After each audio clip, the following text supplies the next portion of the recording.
ஒரு குடும்பத்தையே ரவுடி ஒருத்தன் ரொம்ப நாளா டார்ச்சர் பண்ணிட்டு இருக்கான். திடீர்னு எதிர்பாராத விதமா அந்த ரவுடிய யாரோ கொலை பண்ணிடுறாங்க. அந்த கொலைக்கும் இந்த குடும்பத்துக்கும் ஏதாவது ஒரு சம்மந்தம் இருக்கா அப்படின்னு சொல்லி போலீஸ் வந்து விசாரிக்கிறாங்க. அப்ப கடைசியில அந்த போலீஸ்க்கு உண்மை தெரிய வருது. அந்த உண்மையில மிகப்பெரிய ஒரு சம்பவமே நடக்குது. அந்த கொலை அப்படி யார் பண்ணிருப்பா? அந்த குடும்பத்துக்கும் அந்த ரவுடிக்கும் அப்படி என்னதான் பிரச்சனை? கடைசியில வர ட்விஸ்ட் யாராலுமே கண்டுபிடிக்க முடியாது. ஏன்னா அந்த அளவுக்கு இந்த படத்தை கொண்டு போயிருக்காங்க. இந்த படத்தோட ட்விஸ்ட் நீங்க பார்க்கணும்னா கண்டிப்பா இந்த வீடியோ நீங்க ஃபுல்லா பார்த்தா தான் அது தெரிய வரும். சோ இப்பதான் நம்ம சேனலுக்கு நீங்க புதுசா வந்திருந்தீங்கன்னா மறக்காம நம்ம சேனல் நீங்க சப்ஸ்கிரைப் பண்ணிடுங்க. அதோட உங்களோட கருத்துக்கள் தான் எனக்கு ரொம்ப முக்கியம். ஸோ யாரெல்லாம் இந்த வீடியோ பார்க்குறீங்களோ வெரி குட் அப்படின்னு சொல்லி கமெண்ட் பண்ணுங்க. சென்னையில பரிமளா அப்படின்ற ஒருத்தர் தன் மனைவி தன்னோட 2 பொண்ணுங்களோட ஒரு வாழ்க்கையை வாழ்ந்துட்டு இருக்காரு. பரிமளா அப்படின்னு உடனே பொண்ணு நினைக்காதீங்க. இந்த வீட்டோட தலைவர் தான் அவரு. ஸோ அவரை பொறுத்த வரைக்கும் ஒரு மிடில் கிளாஸ் லைஃப் தான். ஸோ தன்னோட மனைவி 2 பொண்ணுங்க அப்படின்னு ஓரளவுக்கு ஒரு சராசரி வாழ்க்கையா வாழ்றாரு. 2 பொண்ணுங்களை பொறுத்த வரைக்கும் 2 பேரும் இப்பதான் காலேஜ் படிக்கிறாங்க. ஸோ குடும்ப தலைவரை பொறுத்த வரைக்கும் பயங்கர சிக்கனனே சொல்லலாம். எந்த ஒரு விஷயத்தையுமே யோசிச்சு இதுக்கு செலவு பண்ணலாமா வேணாமா அப்படின்னு திங்க் பண்ணிட்டு தான் அடுத்த கட்ட முடிவே எடுப்பாரு. இவங்க இருக்கிற வீடு வாடகை வீடு தான். மாசம் 1ஆம் தேதியில இருந்து கடைசி தேதி வரைக்கும் இவங்க வாழ்க்கையை இவங்க எப்படியாச்சும் போராடி ஓட்டி தான் ஆகணும். சோ இப்பேற்பட்ட ஒரு லைஃப் ஸ்டைல்ல தான் இந்த பரிமளா ஆன்கோ குடும்பம் வாழ்ந்துட்டு இருக்கு. பரிமளா அப்படின்றவருக்கு மொத்தம் 2 பொண்ணுங்க, பெரிய பொண்ணு சின்ன பொண்ணு. அதுல பெரிய பொண்ணை ரொம்ப நாளா ஒருத்தர் டாவடிச்சு பின்னாலே சுத்திட்டு இருக்கான். அவனை பாக்குறதுக்கு ஆள் நல்லா பிரைட்டா ஒயிட்டா ஒரு டீசென்டான ஒரு கை மாதிரி தான் இருக்கான். எங்கேயோ பெரிய இடத்துல வேலை செய்வான் போல. சரி பின்னாடியே சுத்த அந்த பொண்ணுக்கு போக போக பிடிச்சு போயிருது. இவங்க 2 பேருமே ஓரளவுக்கு லவ் பண்ணவும் ஸ்டார்ட் பண்றாங்க. இப்ப பெரிய பொண்ணோட காதல் வாழ்க்கை நல்லா ஸ்மூத்தா தான் போகுது. அப்ப திடீர்னு எவனோ ஒருத்தன் பரிமளா வீட்டுக்கு வெளியே கத்திட்டு இருக்கான். யாருன்னு சொல்லி பார்த்தா,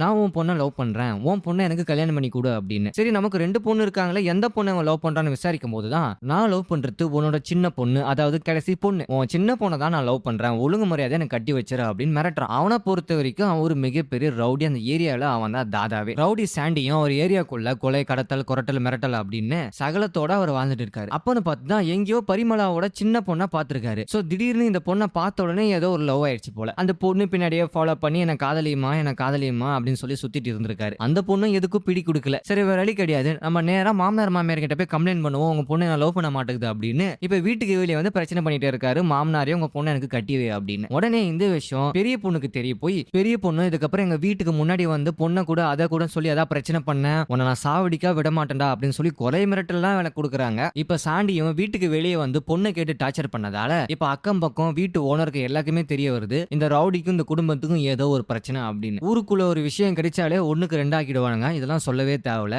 என்னதான் அவங்க அப்பா அம்மா பேசி பார்த்தும் கூட நம்ம ரவுடி சாண்டியும் அந்த பொண்ணை விடாம டார்ச்சர் பண்ணிட்டே இருக்கான். அதோட பொண்ணோட அப்பா அம்மாவையும் சேர்த்து டார்ச்சர் பண்றான், என் வருங்கால மாமனாரே என் வருங்கால மாமியாரே அப்படின்னு. சோ இதனால அந்த குடும்பத்துக்கு இந்த ரவுடியால மிகப்பெரிய ஒரு தொல்லையாவே இருக்கு. அப்பதான் அவங்க ஒரு பிளான் பண்றாங்க, இந்த ரவுடியால நமக்கு அடிக்கடி பிரச்சனை வந்துட்டே இருக்கு, நம்ம பொண்ணோட வாழ்க்கையை நம்ம கொஞ்சம் யோசிச்சு பார்க்கணும். இந்த பிரச்சனையில இருந்து நம்ம தப்பிக்கணும்னா அதுக்கு ஒரே ஒரு வழிதான் இருக்கு, பேசாம அவனை நம்ம கொலை பண்ணிடுவோம் அப்படின்னு குடும்பமா சேர்ந்து டிஸ்கஸ் பண்றாங்க. என்னதான் குடும்பம் முழுக்க அவனை கொலை பண்றதுதான் நமக்கு சரியான வழி அப்படின்னு சொல்லி சொன்னாலுமே, கொலை பண்ணத பிறகு கண்டிப்பா ஏதோ ஒரு பிரச்சனை வரும். சோ அதனால நமக்கு இது தேவையில்ல, முடிஞ்ச அளவுக்கு நம்ம இதுல இருந்து அவாய்ட் பண்ணிட்டு போறது நல்லது அப்படின்னு அந்த ஃபேமிலி கொலை முயற்சியில இருந்து கடைசியில சமாதான முயற்சிக்கு மாறிடுறாங்க. பொண்ணோட அப்பாவும் இவன் ரொம்ப நாளா நம்ம பொண்ணு கிட்ட டார்ச்சர் பண்ணிட்டே இருக்கான், நம்ம போலீஸ் கிட்ட கம்ப்ளைண்ட் கொடுப்போம் அப்படின்னு சொல்லி கம்ப்ளைண்ட் கொடுத்தாலும் போலீஸ்காரங்களும் அதை சரியா கண்டுக்கல. ஏன்னா இதுக்கு முன்னாடி இவங்க அப்பனை எவனோ ஒருத்தன் கொலை பண்ணிட்டான் அப்படின்னு இந்த ரவுடி வளர்ந்து வந்து ரிவேஞ்ச் எடுத்து ஒருத்தனை கொலை பண்ணிருக்கான். சோ இவன் அந்தளுக்கு டேஞ்சரான ஒருத்தன் அப்படின்னு பொண்ணோட அப்பாக்கு பரிமளாக்கு தெரிய வருது. சோ முடிஞ்ச அளவுக்கு நம்ம இதுல இருந்து தப்பிக்கிறது தான் ஒரே வழி அப்படின்னு இந்த விஷயத்தை எப்படியாச்சும் அவாய்ட் பண்ணிட்டே அவர் போயிட்டு இருக்காரு. அப்ப திடீர்னு ஒரு நாள் தீபாவளி டைம்.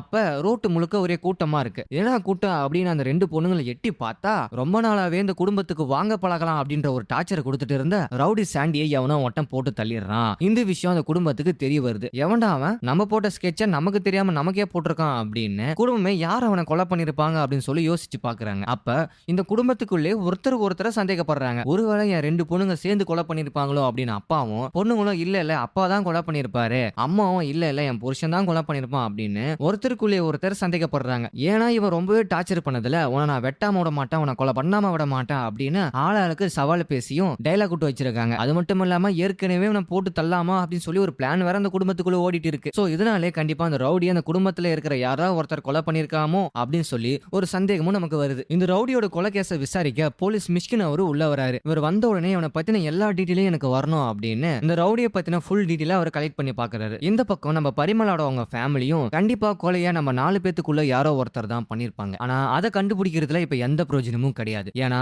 அந்த ரவுடிக்கும் நம்ம குடும்பத்துக்கும் ஏற்கனவே பிரச்சனை இருக்கு அப்படின்னு சொல்லி ஊர் முழுக்க தெரியும். அப்ப கண்டிப்பா போலீஸ் நம்மள தேடி வருவாங்க. சோ அதுக்கு முன்னாடி நம்ம எங்கயாவது ஒரு இடத்துல தப்பு பண்ணிருக்கோமா அப்படின்னு சொல்லி பரிமளாவும் அவர் குடும்பத்துக்கிட்ட கேட்கிறாரு. அப்பதான் குடும்ப தலைவருக்கே தெரியாம ஒரு சின்ன குழப்பங்க அங்க நடந்திருக்கு. நம்ம ரவுடியும் அந்த சின்ன பொண்ணு பின்னாடியே ஃபாலோ பண்ணிட்டு வந்திருப்பாரு. அந்த பொண்ணுக்கு இவர புடிக்கல அப்படின்னு சொல்லி நம்ம நினைச்சிட்டு இருப்போம். ஆனா அந்த பொண்ணு ரவுடியோட நம்பரை கண்டுபிடிச்சு ரவுடிக்கு அடிக்கடி ஃபோன் பண்ணி கால் பண்ணி பேசிட்டு இருந்திருப்பாங்க. என்னமா நடக்குதுங்க, அவன் ஒரு ரவுடிமா, அவங்கிட்ட போய் நீ கான்டாக்ட் டீலிங் வச்சிருக்கியா அப்படின்னு அப்பா கேட்கும்போது தான், இல்லப்பா நான் எங்கெங்கெல்லாம் போறேனோ அவன் அங்கெங்கெல்லாம் வருவான்ப்பா, யாரா அவன், நம்மள ஒரு ஆளை நம்மளே சுத்தி சுத்தி வரானே அப்படின்னு அவன் நம்பரை கண்டுபிடிச்சு அவங்கிட்ட பேசலான்னு, இல்லப்பா அவனை திட்டலான்னு தான்ப்பா நான் நம்பரை கண்டுபிடிச்சேன் அப்படின்னு பச்சம் புள்ள வேஷம் போடுது. உடனே அப்பாவுக்கும் சரி அவனை திட்டிட்டு போனை வச்சுட்டியா இல்ல மறுபடியும் ஃபோன் பண்ணியா அப்படின்னு கேட்கும்போது தான், இல்லப்பா நான் அடிக்கடி ஃபோன் பண்ணுவேன், ஏன்னா அவன் அடிக்கடி நான் டார்ச்சர் பண்ணிட்டே இருந்தான், இதுக்கப்புறம் என்ன டார்ச்சரே பண்ணாதான்னு சொல்லி அடிக்கடி ஃபோன் பண்ணுவோம்ப்பா அப்படின்னு ரவுடிக்கும் சின்ன பொண்ணுக்கும் ஒரு மினி ட்ராக்கே ஒன்று போயிட்டு இருந்திருக்கு. ஸோ இதெல்லாம் வச்சு பார்க்கும்போது அப்ப கண்டிப்பா இந்த சின்ன பொண்ணுக்கு ரவுடி மேல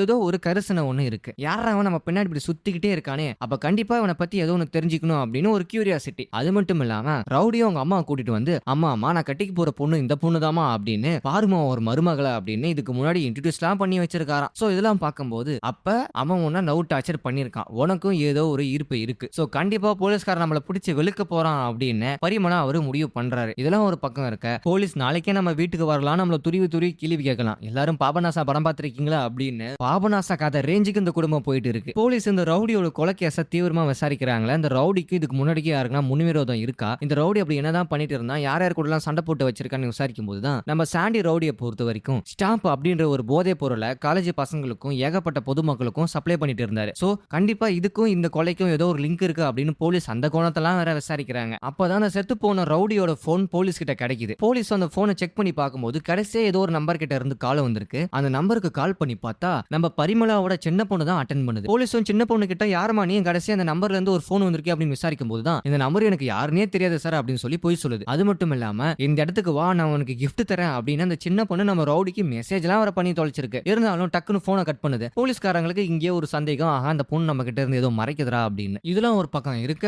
பரிமளாவோட பெரிய பொண்ணு தன்னோட காதலனை வீட்டுக்கு கூட்டிட்டு வந்து தன்னோட அம்மா கிட்ட அறிமுகப்படுத்துது. அம்மா இவரை தான் நான் கல்யாணம் பண்ணிக்க போறேன் அப்படின்னு. எவ்வளவு பிரச்சனை நடக்குது, இந்த குடும்பத்தை சேர்ந்தவங்க யாரோ ஒருத்தங்க ஒரு ரவுடியை கொலை பண்ணிட்டாங்க. அந்த சீரியஸ் கொஞ்சம் கூட இல்லாம பெரிய பொண்ணு தான் லவ் பண்ற பையனை அம்மா கிட்ட அறிமுகப்படுத்துறாங்க. அந்த டைம்ல அம்மாவும் சரி இந்த விஷயம் நமக்குள்ளே இருக்கட்டும், அப்பாவுக்கு இந்த விஷயம் தெரிய தேவையில்ல அப்படின்னு சொல்லி ஆணித்தரமா சொல்லிடுறாங்க. அப்பன்னு பார்த்து நம்ம குடும்ப தலைவர் பரிமளாவுக்கு ஊர்ல இருந்து ஒரு போன் கால் வருது, தன்னோட அக்கா ரொம்ப சீரியஸா இருக்காங்க அப்படின்னு. உடனே தான் மனைவி கிட்டயும் ரெண்டு பொண்ணுங்க கிட்டயும் சொல்லிட்டு ஒரு ஊருக்கு கிளம்பி போயிடுறாரு. ஊருக்கு கிளம்பி போன உடனே தான் அக்கா இறந்துட்டாங்க அப்படின்ற ஒரு நியூஸ் அவருக்கு தெரிய வருது. இந்த விஷயம் அவரோட மனைவிக்கும் ரெண்டு பொண்ணுங்களுக்கும் தெரிய வருது. அப்பதான் நிஜமாலுமே இந்த கொலையை யார் பண்ணிருப்பாங்க அப்படின்ற விஷயமே நம்ம பரிமளாவுக்கு தெரிய வருது. இந்த குடும்பத்தோட தலைவிக்கு அவர் கணவர்கிட்ட இருந்து ஒரு போன் கால் வருது, எனக்கு தெரியாம இந்த கொலையை நீ தானே பண்ண அப்படின்னு. அந்த அம்மாக்கு பயங்கர ஷாக்கு, நான் எங்க கொலை பண்ண அப்படின்னு. அப்பதான் ஒரு உண்மையே சொல்றாரு, அடி பாவி சாவுக்கு வந்த பார்த்தா ஒருத்தன் என்கிட்ட உண்மையே சொன்னான். இங்கதான் இந்த படத்தோட ட்விஸ்ட் ரிவீல் ஆகுது. இந்த ரவுடியை கொலை பண்ணது வேற யாருமே கிடையாது, பரிமளாவோட தம்பியும் மச்சானும் தான். இவங்க ரெண்டு பேரும் சேர்ந்து தான் ஊர்ல இருந்து இங்க வந்து இந்த ரவுடியை கொலை பண்ணிருக்காங்க. அதுவும் எதனால, நம்ம வீட்டு பொண்ணுக்கு பின்னாடி ஒருத்தர் ரொம்ப நாளா ஃபாலோ பண்ணிட்டு இருந்திருக்கான், அந்த பொண்ணை ஏன்டா ஃபாலோ பண்ற, இதுக்கப்புறம் எங்க வீட்டு பொண்ணு பின்னாடி நீ ஃபாலோ பண்ணாத அப்படின்னு இந்த ரவுடியை பார்த்து மிரட்ட வந்திருக்காங்க. ஆனா அங்க நடந்த ஒரு தகராறுல அவங்க தள்ள போய் ரவுடி பின்னாடியே விழுந்து செத்துட்டுக்கிறான். இந்த விஷயத்த தம்பியும் மச்சானும் பரிமளாட்ட சொல்லும் போதுதான் இவருக்கு விஷயமே தெரிய வருது. அது மட்டுமல்ல, இந்த விஷயம் ஏற்கனவே பரிமளோட மனைவிக்கும் தெரியும், அந்த ரெண்டு பேத்தையும் வர வச்சதே பெரிய பொண்ணு தான். சோ கண்டிப்பா அந்த குடும்பம் தான் அந்த ரவுடியை கொலை பண்ணிருக்காங்க. சோ இந்த ஒரு இடத்துல இந்த குடும்ப கொலகார குடும்பம் அப்படின்னு சொல்லி நமக்கு தெரிய வருது. ஆனா பரிமளா எப்படியாச்சு இவங்களை காப்பாத்தி ஆகணும், ஏன்னா தன் பொண்ணுக்காக இவங்களை கொலை பண்ணிருக்காங்க, இந்த கொலைக்கும் நமக்கு எந்த சம்பந்தம் இல்ல, கண்டிப்பா போலீஸ் நம்ம வீட்டை தேடி வரும் அப்படின்னு சொல்லி அவங்க பக்கா பிளானோட இருக்காங்க. இப்ப அக்கா இறந்ததால குடும்ப தலைவியும் அந்த ரெண்டு பொண்ணுங்களும் ஊருக்கு கிளம்பி வந்துட்டு இருக்காங்க. அப்ப திடீர்னு போலீஸ் சிசிடிவி கேமரா எல்லாம் கண்டுபிடிச்சு அப்ப கண்டிப்பா அந்த குடும்பத்துக்கும் அந்த கொலைக்கும் ஏதோ ஒரு வகை சம்பந்தம் இருக்கு அப்படின்னு சொல்லி அந்த வீட்டுக்கு முன்னாடி வந்து விசாரிக்க ஆரம்பிக்கிறாங்க. அப்ப ஹவுஸ் ஓனர் கிட்ட விசாரிக்கும் போதுதான் பரிமளாக்கு விஷயம் தெரிய வருது, நம்ம வீட்டுக்கு போலீஸ்காரங்க வந்துட்டாங்க, சோ நம்மள விசாரிக்க ஆரம்பிச்சிட்டாங்க. அது மட்டும் இல்லாம கொலை நம்ம தான் பண்ணோம் அப்படின்ட்டு கன்ஃபார்மும் ஆயிடுச்சு. சோ இதுக்கப்புறம் எப்படி தப்பிக்க போறோம் அப்படின்றது தான் அந்த படத்தோட சுவாரஸ்யமான ஒரு விஷயமே. அக்காவோட சாவை முடிச்சுட்டு பரிமளாவும் அவங்க குடும்பமும் மொத்தமா மறுபடியும் சென்னையில இருக்கவங்க வீட்டுக்கு திரும்புறாங்க. வீட்டுக்கு வந்து பார்த்த உடனே நம்ம வீட்டுக்கு போலீஸ் வந்து செக் பண்ணிருக்காங்க அப்படின்ற விஷயம் அவருக்கு தெரிய வருது. சரி, போலீஸ் நம்ம வீட்டுக்கு வரதுக்கு முன்னாடி நம்மளா போலீஸ் கிட்ட போய் ஆஜராகலாம், விசாரணைக்கு நம்ம ஒத்துழைக்கலாம் அப்படின்னு பரிமளா ஒரு ஐடியா பண்றாரு. இந்த இடத்துல சின்ன பொண்ணுக்கு ஒரு மிகப்பெரிய ஒரு விஷயம் ஒண்ணு நடக்குது. ரவுடிக்கு ஒரு அம்மா ஒருத்தங்க இருந்திருப்பாங்க. அந்த அம்மா போற வரவங்க எல்லாம் பிடிச்சி யாரா என் புள்ளைய கொலை பண்ணிருப்பா, யாரா என் புள்ளைய கொலை பண்ணிருப்பான்னு சொல்லி கேட்டுட்டு இருக்கும். அப்ப திடீர்னு அந்த சின்ன பொண்ணு ரோட்ல நடந்து போயிட்டு இருக்கும்போது, என் ரவுடி புள்ள எவ்வளவு தாண்டா லவ் பண்ணிட்டு இருந்தா, அப்ப கண்டிப்பா இவளுக்கும் இந்த கொலைக்கும் ஏதோ ஒரு சம்பந்தம் இருக்கும் அப்படின்னு சொல்லி அந்த பொண்ணை மறிச்சு அம்மாவும் ஒரு கேள்வி கேட்கறாங்க, ஏன்டி என் புள்ளைய கொலை பண்ண அப்படின்னு. அப்பதான் ரவுடியோட அலக்கைங்க எல்லாருமே ஒண்ணு சேர்ந்து நம்ம ரவுடி இந்த பொண்ண லவ்வே பண்ணல, நம்ம ரவுடி வேற ஒரு பொண்ண லவ் பண்ணிட்டு இருந்தாரு அப்படின்னு ஒரு ட்விஸ்ட ஒண்ணு வைக்கிறாங்க. இது அந்த பொண்ணுக்கே பயங்கர ஷாக்கா இருக்கு. அதாவது இந்த சின்ன பொண்ணு பின்னாடி சுத்தினது என்னமோ உண்மைதான். ஆனா நம்ம ரவுடி வேற ஒரு பொண்ண டாவா விட்டுட்டு இருந்தாரு. இந்த பொண்ண சும்மா சைடுக்கு ஒரு டைம் பாஸ்க்கு யூஸ் பண்ணிட்டு இருந்தாரு அப்படின்னு அல்லகிங்க சொல்லும் போது அந்த பொண்ணுக்கே பயங்கர ஷாக்கு. அட பாவீங்களா, அவன் என்ன சின்சியரா லவ் பண்ணி சுத்திட்டு இருந்தான் அப்படின்ற ஒரு எண்ணத்தில் தானே நானே லைட்டா அவன் மேல லவ் பட்டேன். ஆனா இப்படி என்ன அசிங்கப்படுத்திட்டீங்களா, கடைசியில அவன் என்ன டைம் பாஸ்க்கு ஓட்டினா அப்படின்னு சொன்னீங்க பாத்தீங்களாடா, அதை மட்டும் நான் மறக்கவே மாட்டேடா அப்படின்னு சின்ன பொண்ணு கோவத்தோட அங்க இருந்து கிளம்பிருச்சு. அப்ப ரவுடி இந்த பொண்ணை லவ் பண்ணல, வேற ஒரு பொண்ணை லவ் பண்ணிட்டு இருந்தாரு. அந்த பொண்ணுக்கும் ரவுடிக்கும் பிரேக்கப் ஆகி அது ரொம்ப ஸ்மூத்தா தான் போயிட்டு இருந்திருக்கு. அதுல எதுவும் பிரச்சனையும் இல்ல. போலீஸ் அந்த இன்னொரு பொண்ணை விசாரிக்கிறாங்க. நான் எந்த கொலையும் பண்ணல அப்படின்னு சொல்லி அந்த பொண்ணும் உறுதியா சொல்லிடுச்சு. இப்ப இந்த பக்கம் பரிமளாவும் நம்ம போலீஸ் ஸ்டேஷன்ல போய் நம்மளே போய் விசாரணைக்கு ஒத்துழைப்போம் அப்படின்னு போலீஸ் கிட்ட போய், சார் நான் பரிமளா, நான் இங்க இருந்து வந்திருக்கேன்னு சொல்லும் போதுதான் இன்ஸ்பெக்டர் ஆளு வெளியே இல்ல, நீங்க அப்புறமா கழிச்சு வாங்க அப்படின்னு சொல்லி கான்ஸ்டபிள் சொல்றாரு. அப்ப திடீர்னு கேரளால இருந்து இந்த ரவுடி கொலை சம்பந்தப்பட்டமா 2 பேர் அரெஸ்ட் பண்ணிருக்கோம் அப்படின்னு ஒரு தகவல் வருது. அந்த கேரளால இருந்து 2 பேர் அரெஸ்ட் பண்ணாங்களா, அது வேற யாருமே கிடையாது, நம்ம பரிமளாவோட தம்பியும் மச்சானும் தான். ஆஹா, அந்த 2 பேரும் மாட்டிக்கிட்டானுங்களா, அப்ப அவ்வளவுதானா நம்ம கதை அப்படின்னு முடிவே பண்றாரு பரிமளா. ஒரு கட்டத்துக்கு மேல எப்ப வேணா நம்ம போலீஸ் வந்து அரெஸ்ட் பண்ணிடலாம், சரி வேற வழியே கிடையாது, நம்ம எல்லாத்தையும் ஒத்துக்கலாம் அப்படின்னு சொல்லி அவர் என்னென்னமோ யோசிக்க ஆரம்பிக்கிறாரு. இப்ப இந்த பக்கம் ரவுடி நம்ம சின்ன பொண்ணை லவ் பண்ண கிடையாது. சோ இதனாலே அவங்க மன வேதனையில சுத்திட்டு இருக்காங்க. என்னதான் ரவுடியா இருந்தாலுமே நம்ம சின்ன பொண்ணு அவங்க மேல லைட்டா ஆசை வச்சுட்டாங்க போல, அதனால லைட்டா சோகத்திலயும் இருக்காங்க. இன்னொரு பக்கம் போலீஸ் மிஷ்கினும் இந்த ரவுடியை இந்த பரிமளாவோட குடும்பம் தான் கொலை பண்ணிருப்பாங்க அப்படின்ற ஆதாரத்தை அதிகமா கலெக்ட் பண்ண ஆரம்பிக்கிறாரு. இதுல முதல் எவிடன்ஸ்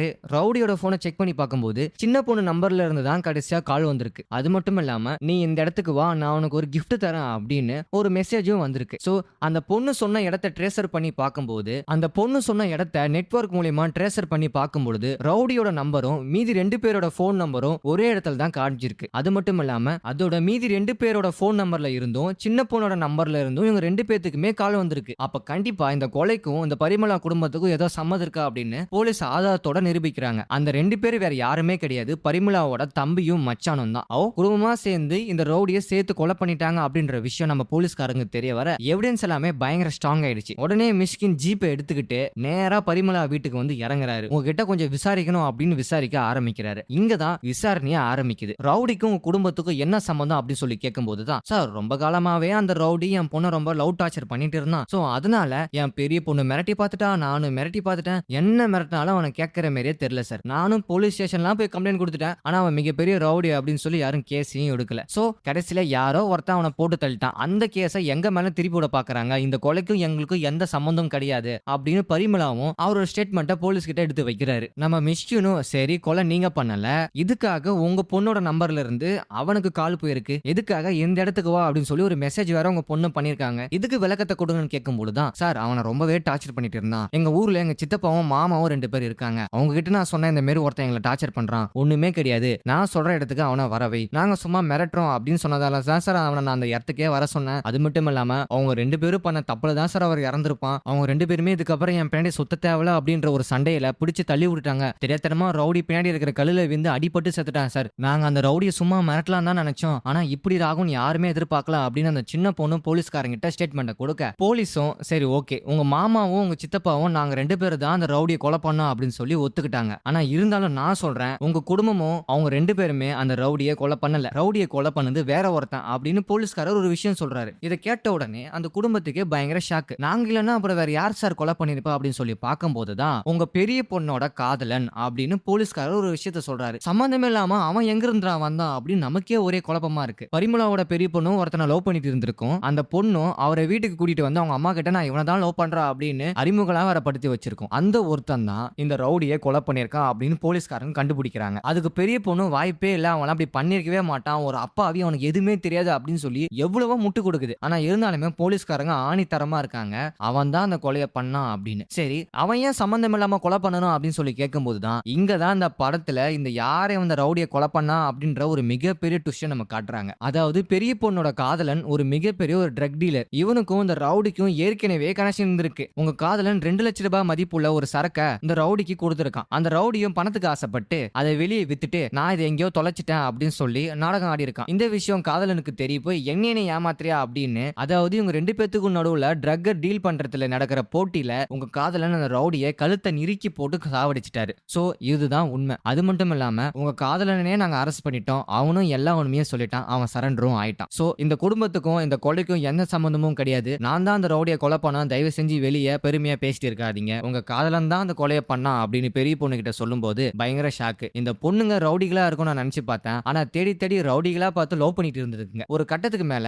அந்த 2 லட்சம் ரூபாய் மதிப்புள்ள சரக்கு பொருளை எங்க வச்சிருக்கான் அப்படின்னு அந்த காதலனும் சொல்ல மாட்டான். சரி, ஒரு கட்டத்துக்கு மேல பெரிய பொண்ணு ஸ்டேஷனுக்கு கூட்டிட்டு போய் ஏன்டா அப்படி பண்ண, நான் உன்னை எவ்வளவு நம்பனா அப்படின்னு சொல்லி அட்வைஸ் எல்லாம் போட்டு நான் எதுவுமே பண்ணல, நான் ட்ரக் டீலர் தான், ஆனா கண்டிப்பா நான் கொலை பண்ணல அப்படின்னு சொல்லி சாதிக்கிறான். ஒரு கட்டத்துக்கு மேல பெரிய பொண்ணுக்கும் பிரேக்கப் ஆயிருது. அந்த பொண்ணு இவனை எவ்வளவு நம்பி இருக்கு, ஆனா கடைசியில இவன் தான் அந்த ரவுடியை கொலை பண்ணிருப்பான் அப்படின்னு சொல்லி யாருமே எதிர்பார்த்திருக்க மாட்டாங்க. ஒரு கட்டத்துக்கு மேல அந்த ரவுடியை கொலை பண்ணது இந்த ஃபேமிலி கிடையாது, அந்த பெரிய பொண்ணோட காதலன் தான். ஆனா அந்த காதலன் கடைசியா ஒரு விஷயம் சொல்லியிருப்பான், நான் ட்ரக் டீலர் தான், ஆனா கண்டிப்பா அந்த கொலையை நான் பண்ணல அப்படின்னு. இங்க தான் பரிமளா ஒரு விஷயத்தை கண்டுபிடிக்கிறாங்க. அவரை பொறுத்த வரைக்கும் சின்ன வயசுல இருந்து போலீஸ் ஆகணும் அப்படின்ற ஒரு ஆசை. ஆனா எக்ஸாம்ல ஃபெயில் ஆனதால அவரால் போலீஸ் ஆக முடியல. இருந்தாலுமே அந்த போலீஸ் புத்தி அவரை விட்டு போகல. இந்த கொலைக்கும் நமக்கும் ஏதோ சம்பந்தம் இருக்கு அப்படின்னு ஊர் மக்களும் போலீஸ்காரங்களும் சம்பந்தம் போட ஆரம்பிக்கிறாங்க அப்படின்னு தெரிஞ்ச உடனே இந்த கொலை யாரு பண்ணிருப்பாங்க அப்படின்னு சொல்லி அவர் ஏற்கனவே விசாரிக்க ஆரம்பிச்சிட்டாரு. இங்க தான் அந்த கொலையை அந்த பரிமளாவோட குடும்பமும் பண்ணல, ஏன் அந்த காதலன் கூட இந்த கொலையை பண்ணல. அப்ப அந்த கொலையை யார் தான் பண்ணா அப்படின்னு பரிமளா கண்டுபிடிக்கும் போதுதான் அந்த கொலையை வேற யாருமே செய்யல,